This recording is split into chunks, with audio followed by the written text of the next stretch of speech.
Great. Aloha, folks, and welcome back to Nānā ʻike Kumu. And on this week's episode, we have Dalani Tanahy, Auntie Dalani, Kumu Dalani. She is a longtime Kapa craftswoman, practitioner, surfer, canoe paddler, and the list goes on and on and on. And a few years ago, I got the pleasure to actually sit in one of her classes, take a class from her, and make the tools necessary to complete pieces that are then held up to a higher standard in today's time. So Auntie Dalani and Kumu Dalani, she's been a niho for me in what I now call one of my many practices, one of the notches on my belt. And here is one of the tools that I crafted in her class. And I now see that she has used the design, and I'm so glad that it has come in handy for her and her new students in their journeys, in their kappa rediscoveries. So I will now hand it over to T to ask the question. And yeah, mahalo. Aloha kako. Mahalo nui ana ke Dalani for spending your morning with us. And, we've already had our own little good talk story session pre to this. Yeah. And mahalo nui for always being so open and sharing. Our question is there an overarching proverbial theme or an olelo no eao that you kind of hold near and dear to you within all that you are, and process in which you've come through and really have now been able to be a solid leader in regards to the art form or the craft or the practice of kappa. And then, just please explain, and me and Hema will most likely kind of ask a couple more questions. But mahalo nui again for spending the time with us. Absolute joy to be in your presence. My pleasure. I'm so happy to see you guys again too, because I really am a hermit right now. When I first moved to Hawaii, it was 1979, lived in Laie, was going to school, and that was the year that Polynesian Cultural Center decided, well, we should have a halal. Let's have a halal. And we're going to stock it with 4 kumu, not 1, not 2, but 4 kikibutt kumu. And one of my cousins said, hey, cuz, you want to go to hula class? And I danced hula in San Diego. So when I was here, I said, yeah, totally. And wow, those 4 guys killed us. Ty Bridges, Bill Wallace, Kakaina, Keith Hawaii. 4 kumus every Saturday, killing us. And we even went to Mary Monarch the next year. But as I was learning hula, and I found the olelo no eao, ʻaʻohe pauka ʻike i ka halau kahi, that all knowledge is not in one school. And that's been kind of something that has kept me from ever thinking I knew a bunch of something about anything, because there's always somebody who comes up, and not to school you, but just gives you more information. I teach at Aulani, and I talk about the kappa and things. And one day I was in there, and this man came up, and he was looking at the display of the tools in the kappa, and he told his little son, he goes, see, our people used to do this too. And I said, your people, who's your people? Because I couldn't recognize what. And he goes, oh, in South America. I said, yes, you did. What did they do? He goes, oh, I don't know. I just know we did something like this. I went, oh, okay, well, super useless. But thank you for sharing that, though, because I talk about not only the Hawaiian-ness of the kappa, but it was a global art. If you weren't weaving and if you weren't using animal skins, you were probably making some kind of bark cloth. And that was in Asia, Africa, South America, all over the world, people made bark cloth. And in my own teaching of it, I try to use the whole global look at it, that all this, instead of just from this how the Hawaiians did it, because Hawaiians only did it because that was how the Samoans, the Tongans, the Fijians, all the way back to China, all the way back to Southeast Asia did it, because where they found the origin of paper mulberry trees, where they found tools carved 6,000 years ago made from stone to beat paper mulberry trees.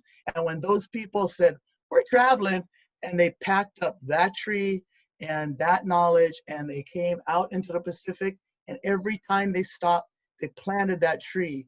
and they used that knowledge. And then some guy said, you know what, we're moving on. And they packed that tree and they took that knowledge and they went somewhere else and they changed it. And then they somewhere else. And then they changed it again and somewhere else and changed it again. But there is a thread that leads to all of these places in the Pacific, especially, of kappa making. It started in one place, but changed so that you wouldn't even think they were related at all. But it was the people too. Even us, everything changed from all that time that they were separated.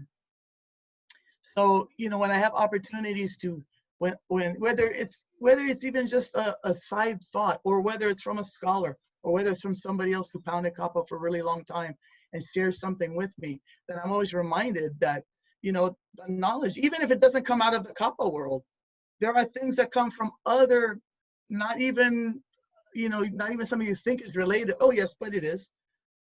Information or knowledge or something that I will tie back in. And, you know, a lot of these things will become my new narrative.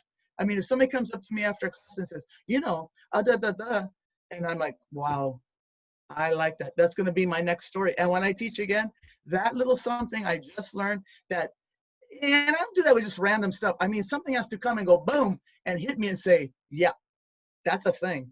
That's a thing. It's not written down. It wasn't somebody, but I feel that that's something, and that will become part of my story. So that story always is alive because of the things that I keep picking up from other people. I never stop and say, this is all you need to know, because it's not all I need to know. I know that much. I mean, you may know that much, but I only know that much, but there's that much to know. So it's important to always keep an open mind and open ears about these things. Yeah, so good stuff. I'm glad you chose ʻAʻole Pouka ʻike kahalo hoʻokahi, because, you know, there are a lot of Hawaiians, kumuhula, and other practitioners that tend to overlook that ʻōlelo no ʻeau specifically and say that this is right, and whoever does this is incorrect to my standards. And this ʻōlelo no ʻeau is the one to say ʻaʻole, because not all knowledge is gained in one halo. Mm-hmm. So doing multiple different things, learning from multiple different people to become who you are, like you said, is what strengthens us, what holds us to this higher, and helps elevate the art form, and the cultural benefits behind it. Right. Okay. Because even if the art isn't the same, but you know, as you know, in so many Hawaiian arts, there's just this element of slow, patient, meticulous, and these are things that are kind of disappearing. You know, people can't sit still, people can't focus. I see this in class. That's why I have to make certain ways to kind of be able to keep people captured long enough before they start drifting away or whatever, because people have a hard time with that kind of stuff. When I teach the kids, I tell them, is this something you want to do when you grow up and you're big? They're like, no, I don't want to do this. I don't want to pound tree bark for a living. What if I told you that this piece here, I could sell this for like $2,000? Tell me more about that pounding part. Yeah, I think I'm like, yeah, okay, sure. Monetize it, now everybody's game. But you know, that was the thing I realized after teaching for a while, especially when I wasn't only teaching the kids, but teaching all kind of people. Because I always ask everybody why you're here. What do you want to learn in this class? And, you know, people come from designer backgrounds. They want to incorporate that. People are like, I want to pass this to my children. I want to just learn more about my culture. I grew up somewhere else and now I want to know more. And I know for a fact, one of the few facts I know, that very few people are going to continue doing this. And I tell people straight up, I said, look, I know that most of you will probably never do this again because it's very time heavy and very resource heavy. This is not one of those arts that, you know, like hala weaving. I mean, you can carry around your roll of hala. You got your toolkit. You can sit in the airport and weave a hat. You can do that. Kappa, you can't do that. You can't haul all your tools around. You can't bang on all this noise and your rocks and your smell and all the things that go with kappa. You can't do that. Do it like that. So it is a commitment of time and resources to do that. And most people won't.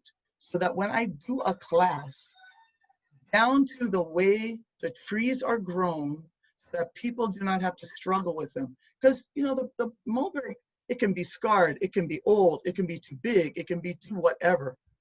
To consistently have trees that people can peel because they're using a shell.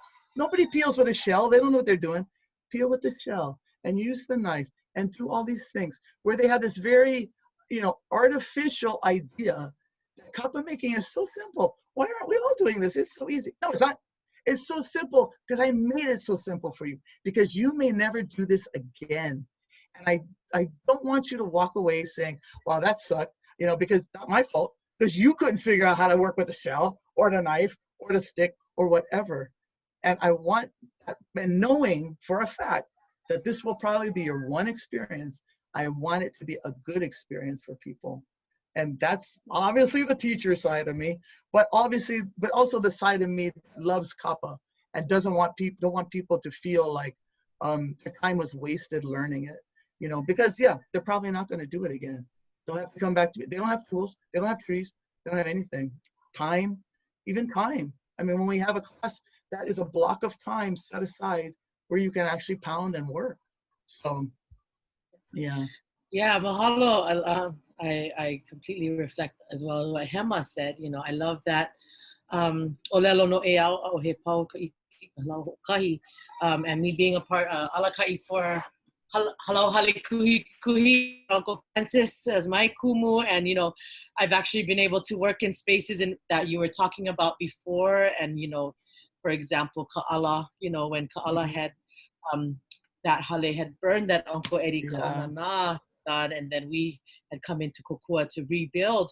You know, it's very interesting. That's one of the first Hales that I've ever built on a pre-existing modern pa for a Hale, and we did all kinds of different things to try and figure it out. But I resonate with you when you say that when people come, it's because we as knowledge holders have helped to make it a little bit easier and hopefully enjoyable, because we never know what paradigm shift or what experience might launch you out into saying that culture is my cure as well. And so now I want to actually get more into it. Same thing, the retention with Hale building, it's hard, you know, keeping people a part of it, and it's gruesome work. And same, like you said, you know, I can't just carry a Hale around with me all the time. Like I can wear it on my shirt, I can have a piece of aho, I can, you know, like, so mahalo nui for that. That really helps to inspire me, because I feel like as we continue to support each other within who we are as Kanaka, and to honor the ways in which our ancestors were able to perfect things, which I know I have not perfected anything really, but I am on the journey of understanding my own mastery to help this certain, you know, kind of art form. So I thank you, Auntie. Thank you so much for your words, and I completely agree with you. And I just want to share a quick experience when you were teaching in our Hale pre-COVID. I remember I had been walking with somebody, and then all I heard was the and I was like, oh my gosh, it's in the Hale right now. Like, ran over there, and you know, and it brought my heart so much joy, because you know, as a creator of space, being able to have cultural things happen in cultural spaces, it just warms my heart so much, because I know that we're hitting now 2 things or 3 things or 4 wins with like how the sense of belonging. So again, mahalo nui, and we'll just say aloha, and thank you so much for your time and your effort. And we love our Hale too. I love that Hale so much, and I love having our classes in there. So thank you for all your hard work in there. Well, you know, awesome. And you know, so this is why it excited me, and I'll just say it real fast again, is because when we built that Hale with Uncle Francis, we had about 10 of us who had dedicated 21 days of our every day. I had come from nighttime work, and I would drive, and we would build all day, and then I'd go back to my night job, and then drive, and then build all day. And it beautiful, like hard on the body, but just beautiful. But when we had done that Hale, the reason why it has its name is because it was exact due east and west when we had planted our pohana. And that was after the fact. We didn't realize, and Uncle Francis said, hey, you get Kapa. I was like, sure, like download this, like right here on my phone. Sure enough. And so Kuahu Okala came from Uncle Shad with the ʻike of like, this is on the path of the sun. However, on that west one, if you look at that west one, you never tie anything down to a pohana, but for this one, because of that directionality in it, we tied down to the pohana, and then I put three roses on there that I made out of the banana stump. I just would make them real fast and throw them on, but like I wanted it to say that this is because of Maui. This is because of Hina, and this is because of Pu'u Heleapa, and her telling her son, my kappa needs to be dried, because that will help our efficacy. And then the story comes into fruition, and he captures the sun and slows it down. You know, that is also within that HALE. So it's so awesome, again, to be able to have, you know, the story and the space, and then the practice, you know, happening at one time. So again, mahalo. Absolutely. And mahalo to you. Okay, sweet. So then now we'll just go on to our next thing. So welcome Auntie Dalani, mahalo nui for being able to come and speak with us today a little bit about the Kapa art that you have been able to bless our Nāulu Center with. You know, when we started with our Nāulu Center, we were looking for artists and art that would help to build and increase a sense of belonging within our students and within our community, because we were creating in Nāulu a cultural health and wellness center. And, you know, I remember the first times when we started meeting with you and you said, okay, send me the stories you guys kind of want to incorporate, and send me the stuff that you're thinking of. Is there anything in our dream space? Is there anything, you know, like, do we have anything from any other people that might kind of help to come into this creation? So if you can possibly just talk a little bit about the few pieces that you've done, because you did a few things. You did a beautiful big, you know, one. You did with that one filmed, the window screen film wraparound. Thank you. And then also our long piece that then is sitting outside in a digitized form and inside in its own case for Kapa. So mahalo nui. I look forward to hearing even more, because I loved working with you in the process, and I love being able to at work have that, you know, everywhere, because we need to.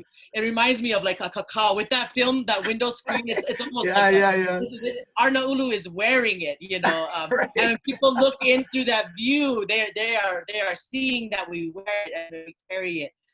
So please tell us a little bit about your process.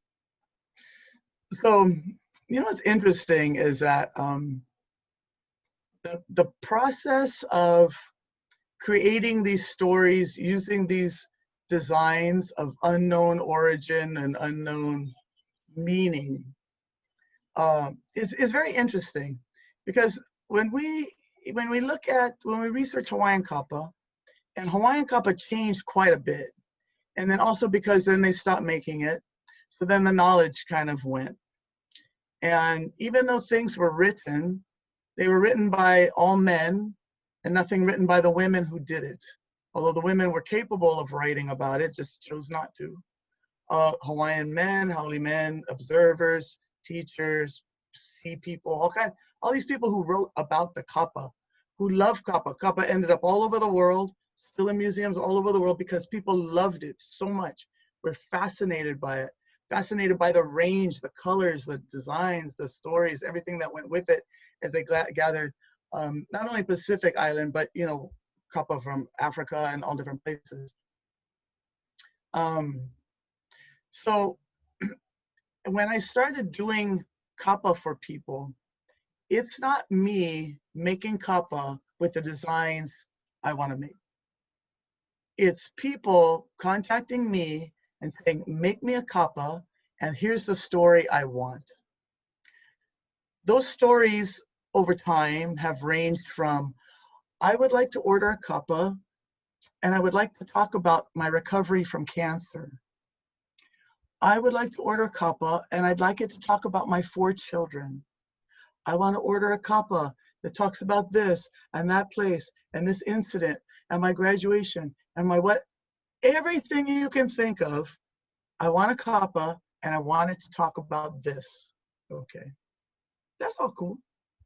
Now, when we look at kappa designs, because they changed quite a bit, and when we see the kappa that Captain Cook gathered on his first voyages, it was very, very different from the kappa that they were making after all that contact. Because contact, you know, people saw all these crazy new things that came in on that boat. What is that barrel full of? Pieces of metal? Okay, you know what? Tonight we'll come on. I'm gonna push that thing over, and then we'll pick everything up, and we're gonna do something with that metal, because we didn't have metal. We were using shark's tooth knives. Where's my knife? Oh yeah, here's the tools we were using. Brain surgery, dental stuff. I mean, all the things you had to do with a sharp thing, right? And this was what we had, and bamboo and stone. And now here's metal. Blow my mind. All the things that people saw and then instantly integrated into their arts to make them easier. So then as kappa started being replaced by, not even replaced, women were integrating kappa, chopping up the fibers, beating fibers into their kappa as some new crazy thing. They saw the designs on fabric. They saw the quilts. They saw all these things. And they were just pulling all this information and putting it in a kappa, so that within 150 years, the kappa designs were completely different from the kappa designs that were first recorded by the Europeans. So when I looked at that, then people are like, make me a story, because, you know, that's what they did traditionally, right? They made a story, right? So, well, I don't know, because these are two different, I don't know what is the story in this, and this is not even stamped. Or what are they stamping it with? They're stamping it with something like this. Okay, that's a HALE key. But, you know, on the end of it, you can find the natural design and do something with that and print with that. There's all these, or, oh, how about this little strange thing here? Banana stalk, because on the end of it, and I'll put it right there. Look how cool is that? And put some ink on it and stamp with that. I know, right? All of these crazy things that they were doing, because we look at some of the designs and go, I don't even know how they made this. And then somebody shows us this weird little seed, and you print it 1,500 times, and oh, there's that design right there. So then I had to think, you know, I don't know that they were always telling stories. I don't know that everything had a meaning. Even when we read, oh, here's a bunch of stamps. This one is called something. This one is called something else. This one has another name. But what is the context of that name? So if this one only means that, can I only print with it to talk about that? That would mean I would need a lot of stamps. Wait, who's designing these stamps? The women using them or the guys who are carving them? Because I'm pretty sure the guys who are carving them are the ones creating the designs. And my feeling became that, you know, as craftsmen making a product for a consumer and just going and telling the women, okay, here's the stamps I made today. Because I didn't perceive that the women were going, hey, I want to order a stamp. I'd like it to talk about the beautiful rainbows of my valley. Can you carve me a stamp like that? I didn't see that.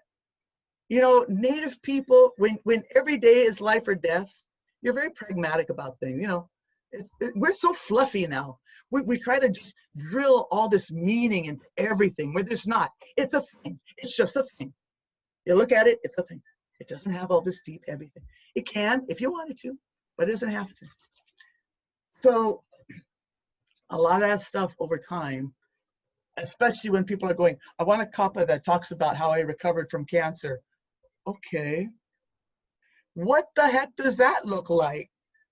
What does that look like?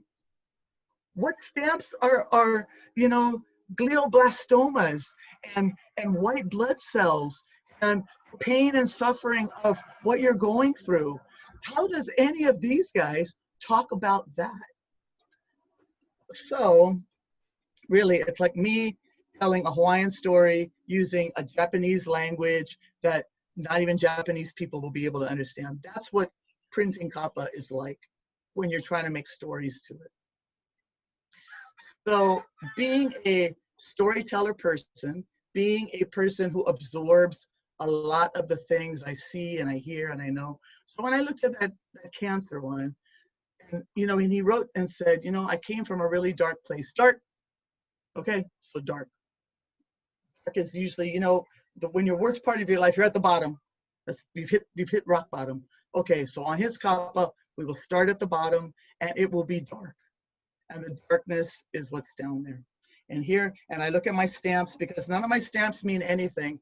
You mean whatever I need you to mean that day. Who wants to be those tumors? You? You are my tumors, yo. Okay, so that's how we work. That's what you are today, because tomorrow you might be something else. Because, it would make no sense if stamps only meant one thing. But you had to make stories about the entirety of all human nature, thought, feeling, whatever. I would need 10,000 stamps if all had to mean something different.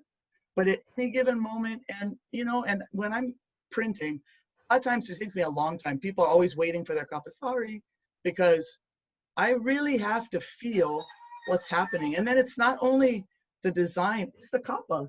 It's the kappa itself, because the kappa is part of the story. It's not a piece of paper. I didn't pull a piece of paper out of a book and put it down and start doing my thing. That's why I have a really hard time doing draft work. People say, can we see a draft of how it's going to look? Yeah, I can make you something. This was Disney. Can you show us a draft? Okay. And I do something and show here.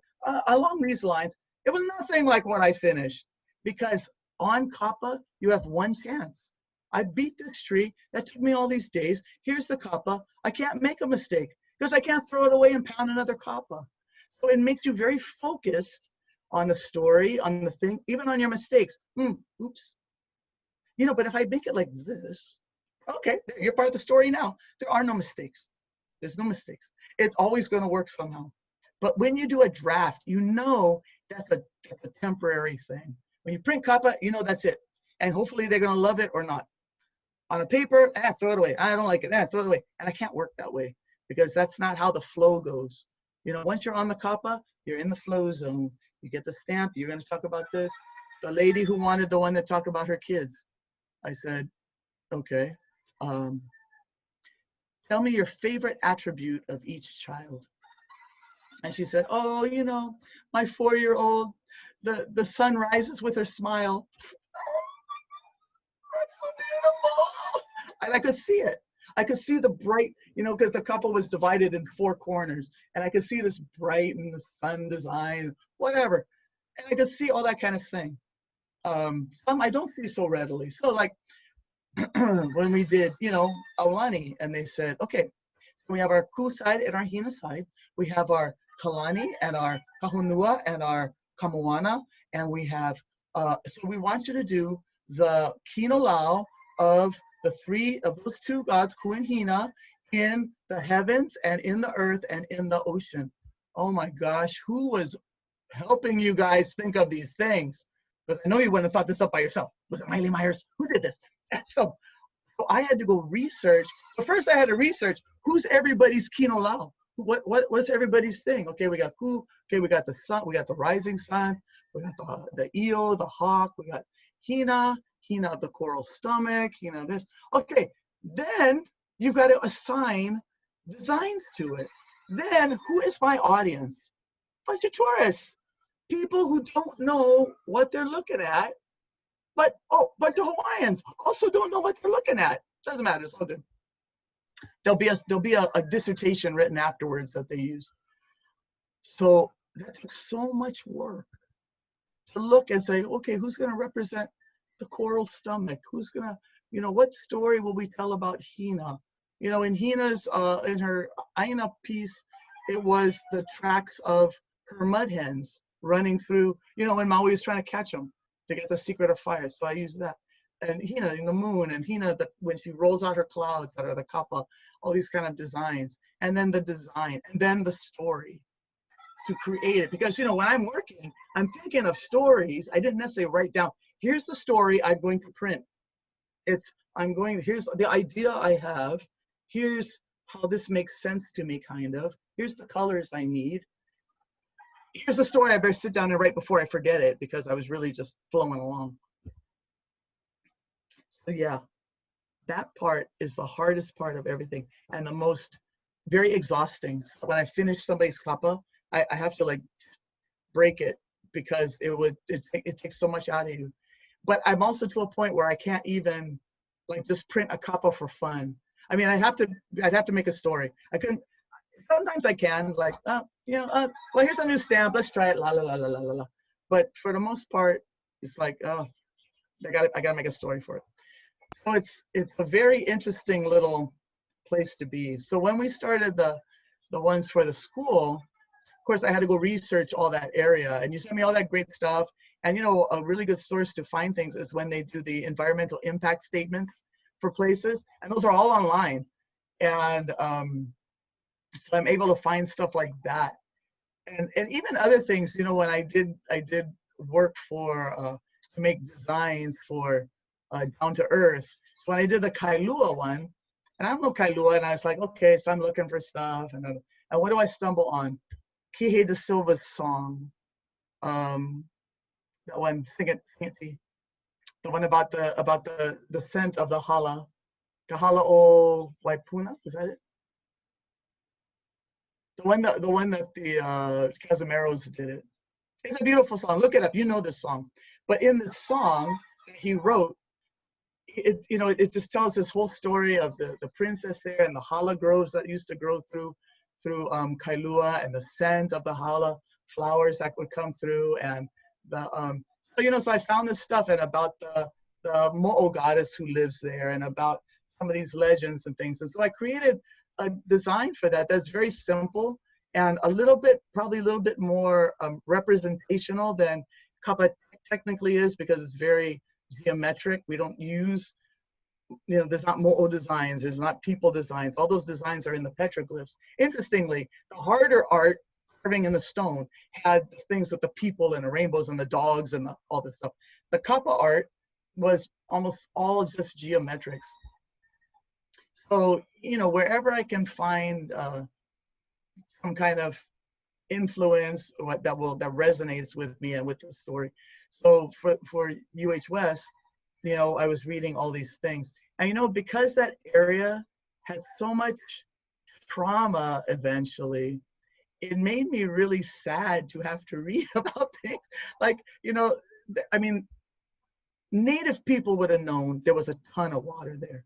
Even though on the surface, there wasn't a lot of surface water, it wasn't green, but they knew the karst caves, they knew the opai, they knew water was coming out into the bay that was full of oysters, and the hamauia, fish, don't talk because the oysters will hide. They knew all these things. You didn't need some guy to come here, stick a big hole in it, and pull all the water up out of the guts of the place, of the aina, to know that there was water there and that it was used and utilized. So even when I did Kapa for Kamakana Ali, it was the same thing. They wanted to talk about the chiefs, talk about this. And as I researched, I was just traumatized because of all the things that happened when the Navy came in, when they blasted things and dug things, or things got filled up, or people backfilled and stuff. And all of the things that were so precious and dear to our people who live there.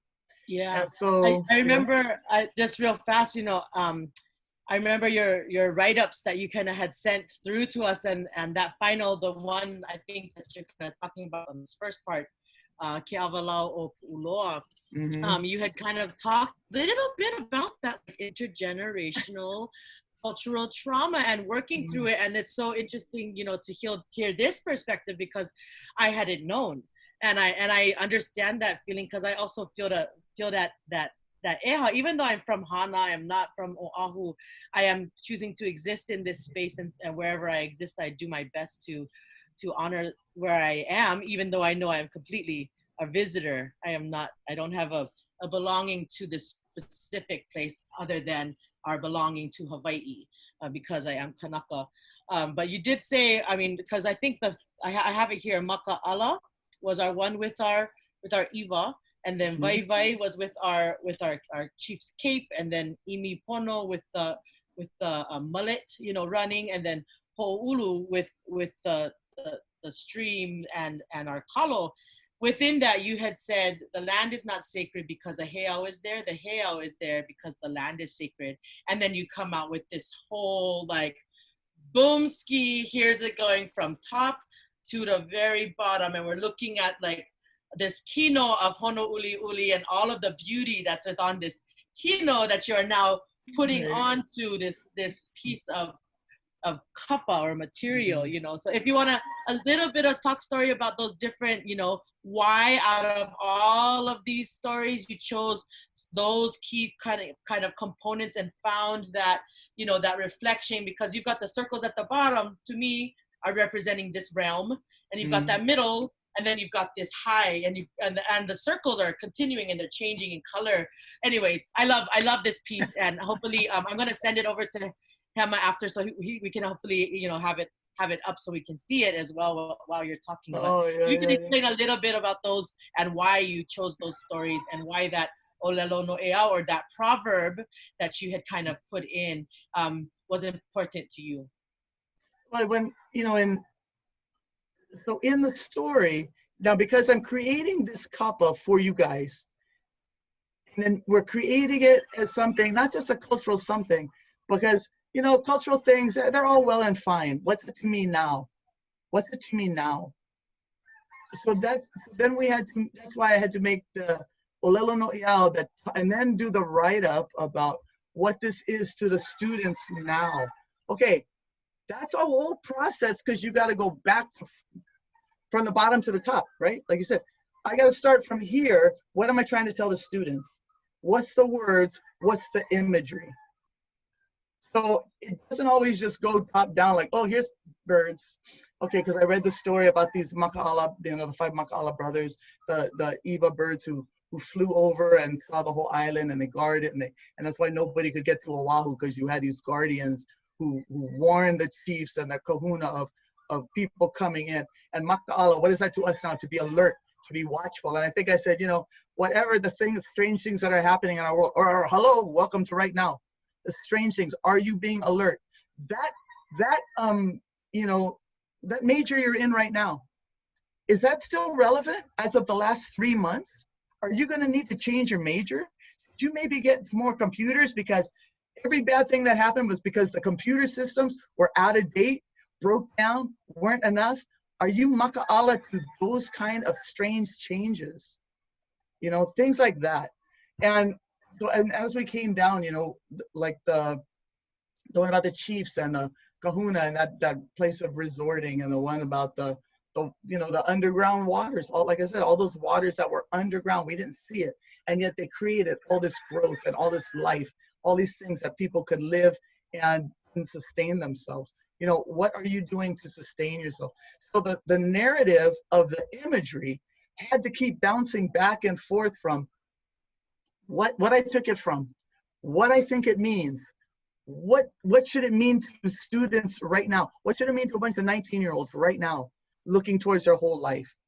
So this was a very difficult thing to pull together, to make it, again, look like a simple thing, but it wasn't. I was killing my brains trying to pull, you know, make the imagery relevant. And then because we were doing the pieces for the windows, so I created those, and then those pieces all were joined together onto the kappa, so that that all tied together. And then, you know, when we looked at the other kappa, the long piece, the at the cellular level one, I mean, I remember so clearly in that class that human what is it? Not anatomy. Is it human biology class? Or at Leeward. And I'm reading this stuff, and I'm reading about how your body works so hard to keep you alive, and the very specific things that every component needs to work at optimal level. And all I could do was sit and apologize for all that Mountain Dew I keep drinking and all the sugar I keep pouring in you and all the horrible things. I might as well just go out and throw fire into my gas tank, because that's literally what we do to our body. We just don't take care of this thing. We expect it to just keep running, keep me healthy, keep me happy. And what I see on the news today, oh, who's got the most problems with the COVID? The Hawaiians. Who's got so many underlying problems? The Hawaiians. Diabetes and all these things that are not inherent. These are things you bring on yourself. So when I was studying that, and it just felt so bad. That's such a weird reaction. I feel so bad for my body. I'm so sorry. I'm sorry. I'll try to do better. We'll get a salad after class, okay?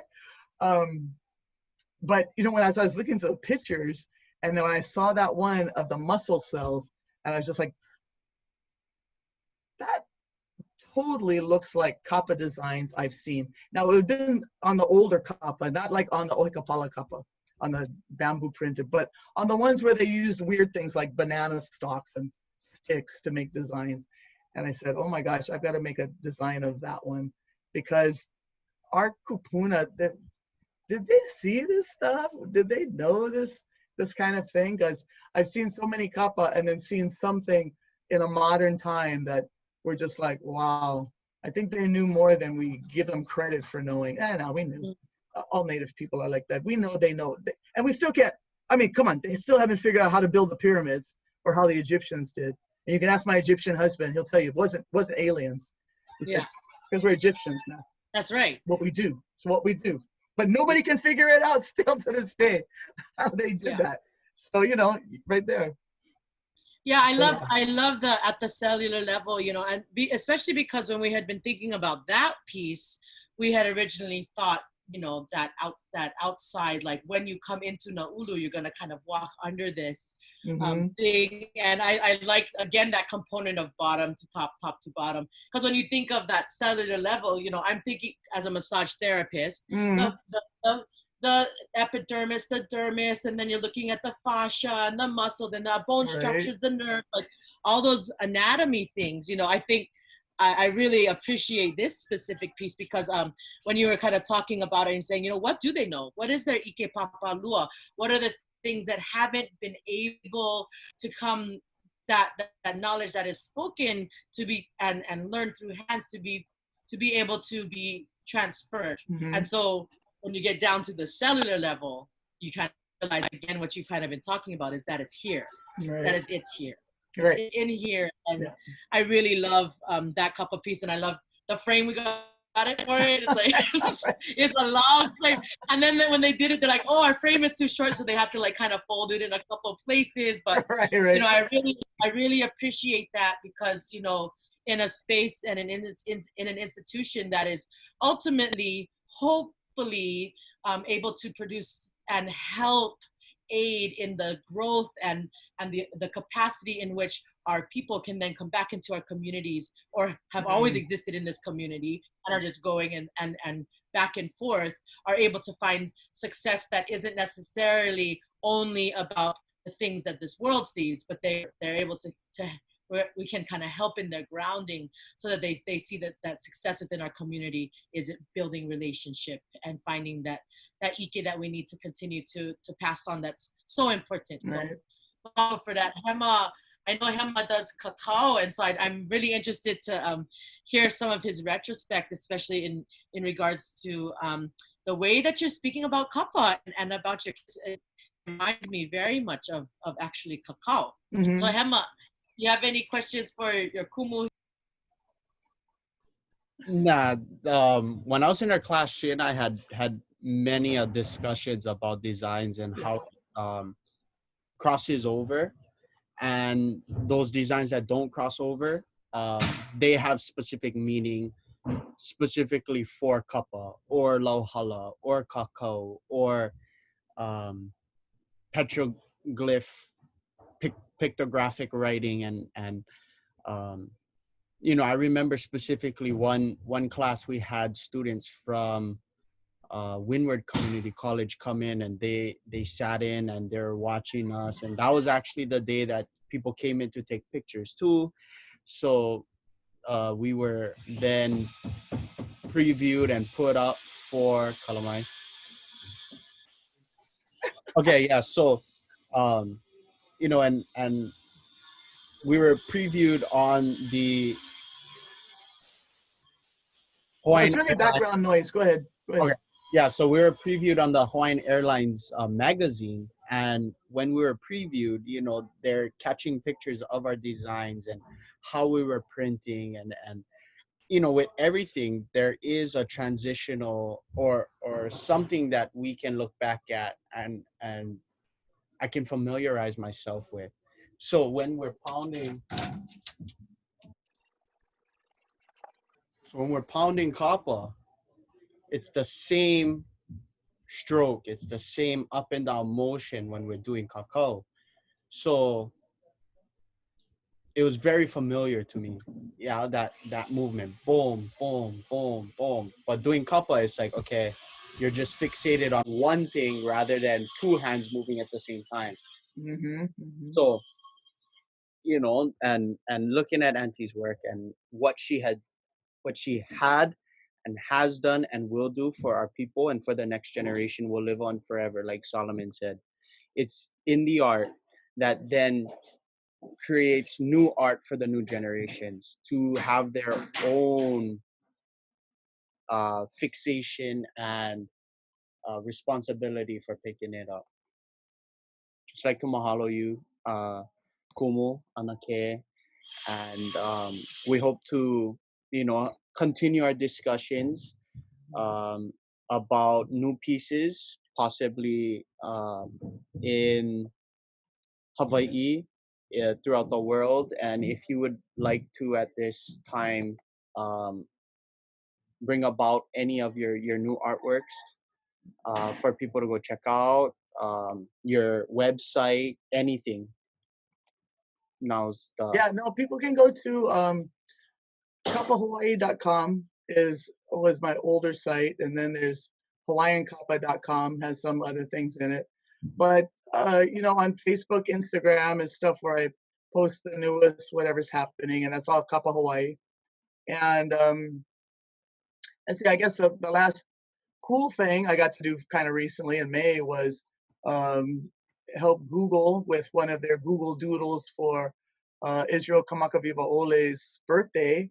And, you know, I tell people, wow, I Google all the time. And now Google Googled me looking for kappa makers, I guess. They said, hey, we're doing this thing and you want to be in it? You want to be a guest artist? I was like, yes, I do. But this is how the universe has always worked for me.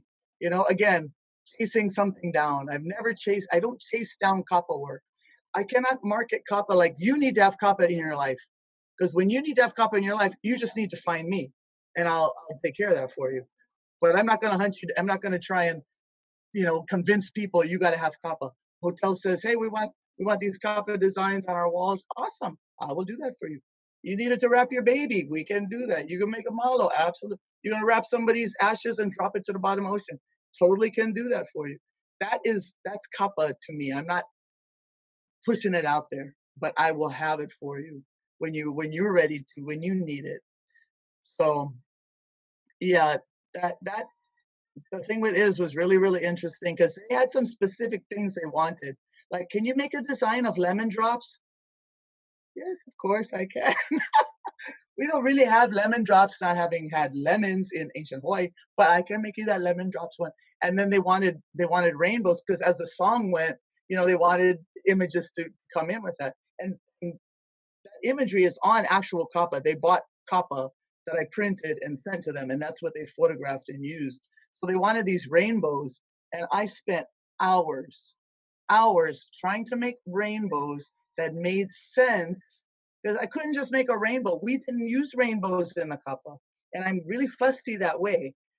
Yeah, I can bend some boundaries a little bit, but the rainbows had to make sense in the design, in the color, because we didn't have all those bright colors like rainbow color. It didn't look like a shave ice. You don't find that shave ice thing going on in the kappa.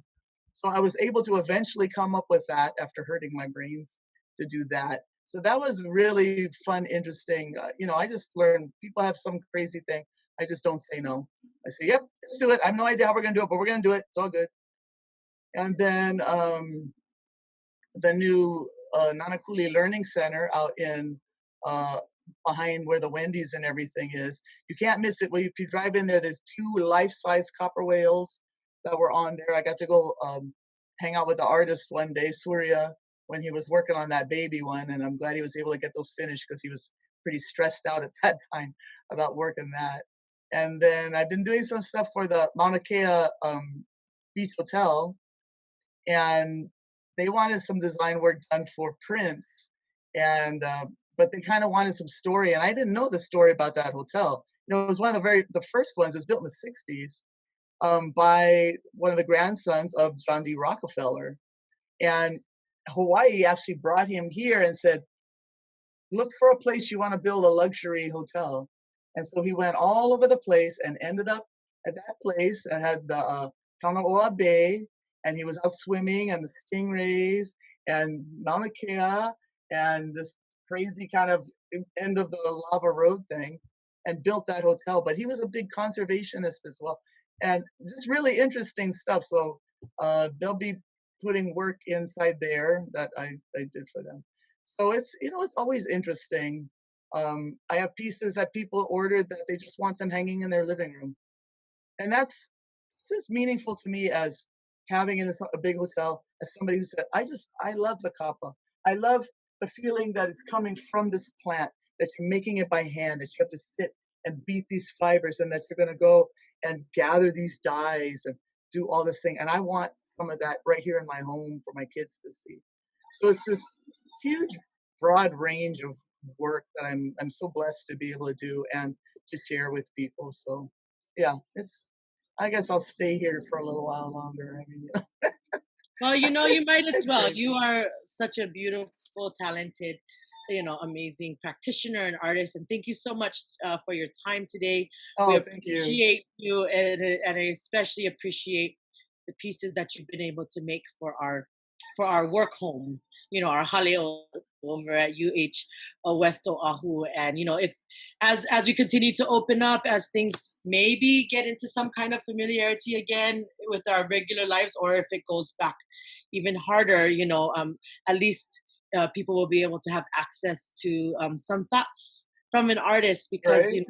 Sometimes that thought from the artist doesn't get captured, and that's our bad as well, because we always think like, okay, we're doing it, and then we forget like, oh my gosh, we forgot to capture the process. So thank you so much for being reflective with us today and allowing us to kind of delve a little bit deeper into the whys behind not only WHY, but the WISE, that wisdom, the whys behind the kappa that we're able to be blessed with. And the WAIY too. Oh, yes, and the WAI.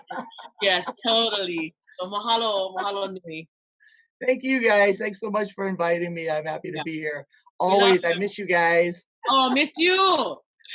We go one day I'll go to one of the stores in Waianae, and I'm sure I'll see you while we're wearing our masks, and then we can wave at each other. I see I'm back on the list for teaching. I have one student signed up, so tell everybody sign up for Kappa class. They didn't quit coming on doing it. I'll just be signing up for the HALE the whole time. Yes, please. This is what it's for. That is helping it to really fulfill its form and function. Please, yes. Please always do Kappa in that HALE if you are. Absolutely. Happy to do it. Okay, guys. Right. See you soon.